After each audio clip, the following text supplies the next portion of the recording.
Hello Booktube, my name is Elizabeth and I read bouquins and books. The winners for the 2021 Booktube prize were announced this weekend. I was a judge for the Nonfiction division and this is the video where I tell you how I ranked the books I had to read. I will leave a link to the video announcing the winners in the description box below. So the books I had to read in the order I read them. Inferno, a memoir of motherhood and madness by Catherine Cho. This one I read for the quarterfinals, so that was in the month of April and May. This is a memoir about a woman going through postpartum psychosis. At the time, I had ranked it at number 3 in my group. Then for the semifinals, I read The Dead Are Arising, A Life of Malcolm X by Payne and Tamara Payne. As the title says, this is a biography of Malcolm X. Then I read Our Bodies, Their Battlefield by Christina. This is a work of journalism where the author interviews women who survived being raped, but not just individual rape. It was rape used as a weapon of war, so large-scale rape. And then I read Caste, The Origin of Our Discontent by Isabel Wilkerson. This is an essay, a part history too. The main thesis of this book is that racism in the United States is a caste system like the one in India or the one that was applied in Nazi Germany. So these were books I read for the semifinals, and for the finals I also had to read Comet, The Short Life and Blazing Art of Sylvia Plath by Heather Clark. This is a biography of Sylvia Plath, a very big book, about 1,000 pages. And finally I read After the Last Border, Two Families and the Story of Refuge in America by Jessica Goudeau. So this is narrative nonfiction. Once again, the author, I think, is a journalist, but also works with refugees in Austin, Texas. And she tells the story of two families. One is the family of Muna, who is, I will say, the head of the family, even though for immigration considerations, sometimes the man is listed at the head of the family, but it's viewed through the lens of women. So Muna is from Myanmar. She spent most of her life in refugee camps in Thailand. And the other women we follow is Hasna, who is from Syria, and she arrives in the United States as a middle-aged woman with grown-up children and grandchildren. And yeah, so these are the two people we follow. So after reading these 6 books, after having read the 6 books, I should say, I had a clear top 2 and a clear bottom 2, so a clear middle 2, but the order in these 3 groups would have changed, could have changed depending on the date I voted. In fact, if I were to vote today, the order I voted would be slightly different, but not much. In fact, just position 5 and 6, I think, would be reversed, would be... But anyway, so the one that I put at number 6 is The Dead Are Arising by Payne and Tamara Payne. The reason I put it at last place, but today I think I would put it at number 5, but yeah, it doesn't matter much. It's that while reading it, I felt like the book was not quite complete on its own. Very often it referenced the autobiography of Malcolm X, and I think the authors presumed that the reader had read the autobiography of Malcolm X. So for that reason, sometimes I felt a bit left out. I felt like some things were missing. And particularly in the last chapters of the books, in the later part of the book, when we are dealing with Malcolm X as a public figure, as somebody who is defending the Nation of Islam and the rights of Black people, but within the Nation of Islam. Basically, when he becomes a public figure, in this book, we have a view from the outside. We have the context, but the authors do not try to get inside the head of Malcolm X. I presume it's because it's talked about in the autobiography and the authors don't want to just repeat what is in the autobiography. So for that reason, I felt like it was a biography a bit from the outside that was not very much trying to get inside the head of the subject. So I felt a bit left out once in a while. So that's the reason why I put it at number 6. In number 5, I put After the Last Border by Jessica Guto. As I said, it's narrative nonfiction. Sometimes I have a problem with narrative nonfiction, that I don't really trust it. But that's not the problem here. I'm pretty sure the author made her research. One of the main problem was that I didn't understand why the story of these two women, Muna and Hasna, were told together. The only point they have in common is that they are refugees in Austin, Texas. They end up in Austin, Texas. Other than that, they have nothing in common, and even the timeline is not common. It's not like they went through the system at the same time, or their lives are, or their experience, I should say, with the immigration system is not necessarily put in parallel. It's just two examples among, I suppose, the hundreds of thousands of immigration cases in the United States. So I don't really understand why these two were put together. And another thing I didn't like much was in the case of Muna. So Muna is a refugee from Myanmar. She spent most of her life in refugee camps in Thailand. She talks a lot about her relationship, with her mother, the way she judged her mother and all of that. And towards the end of the book, the author makes a revelation about how and why Muna's mother married Muna's father. And that information was available from the beginning of the book, I would say. It's not information that happens to be learned throughout the events of the book. It was known at the beginning, but the reason why it's told at the end, it's only for dramatic purposes, for narrative purposes, and I always feel like it's a bit like manipulation of the reader, so I don't like that when information is withheld just for dramatic purposes. In nonfiction, in fiction I accept it. In fiction it's totally fine, but in nonfiction I'm not comfortable with that. So that's the reason why it was in my bottom two. I think now today I would put it at number 6 because this is the last book I read, and in a way it benefited a bit from the fresh out of the oven effect.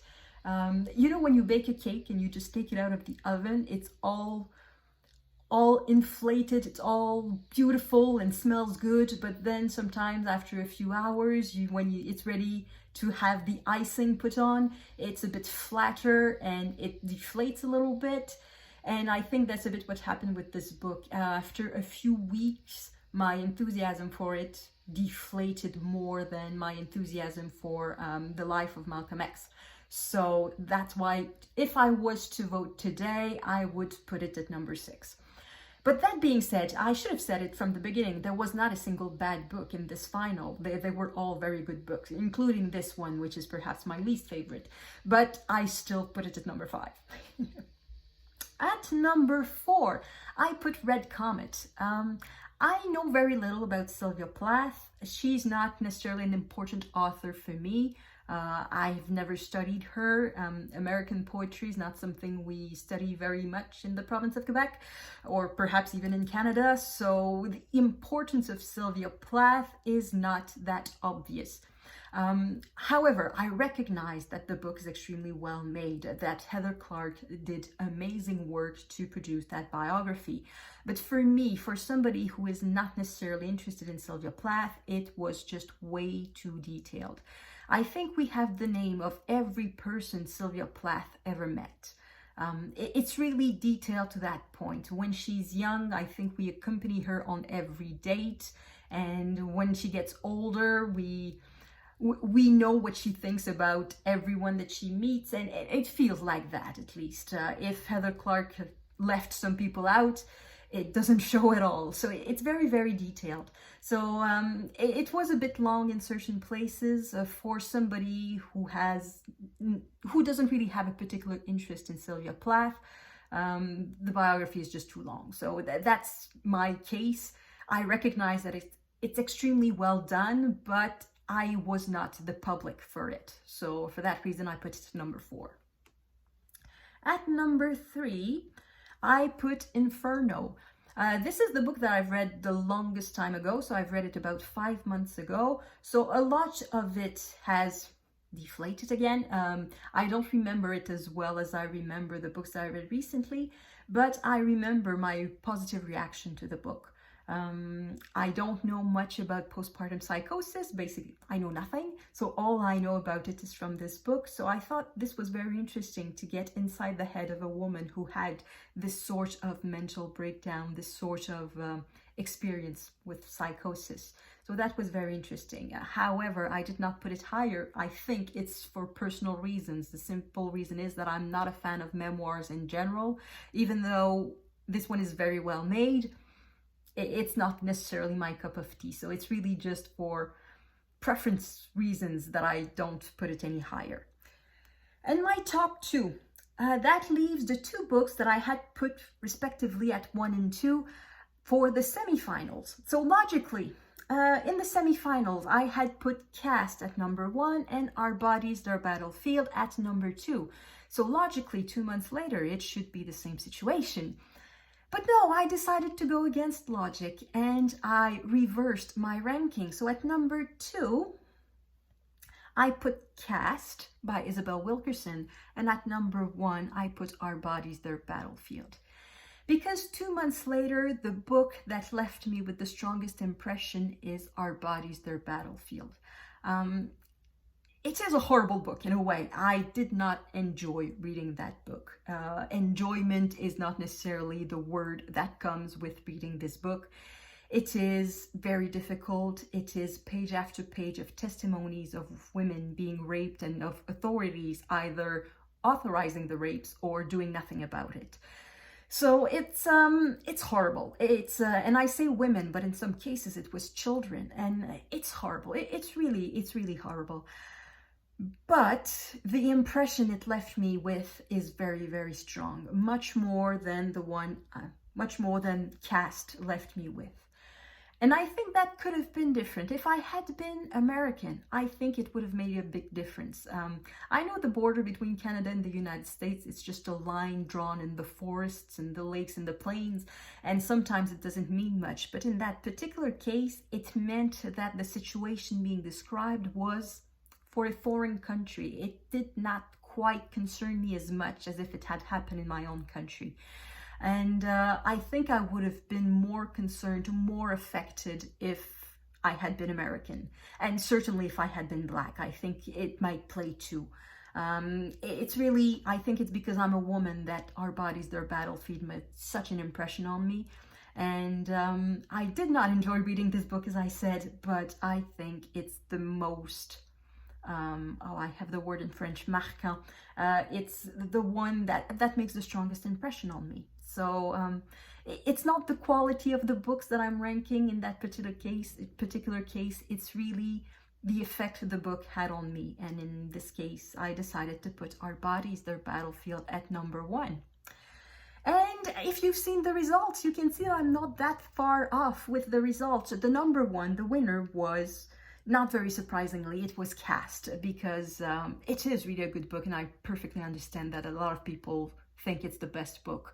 And a couple of months ago, I did too. I thought it was the best. But after a couple of months, I've changed my opinion. And at number 2, it was Our Bodies, Their Battlefield. So my top 2 and the group's top 2 is the same. And at number 3, it was a Red Comet. And that one was my number 4. And I can completely understand, well, why some people absolutely love this book. The work that went into it is tremendous. So it's a well-deserved 3rd place too. So that was my rankings for the Booktube final, the Booktube Prize final nonfiction.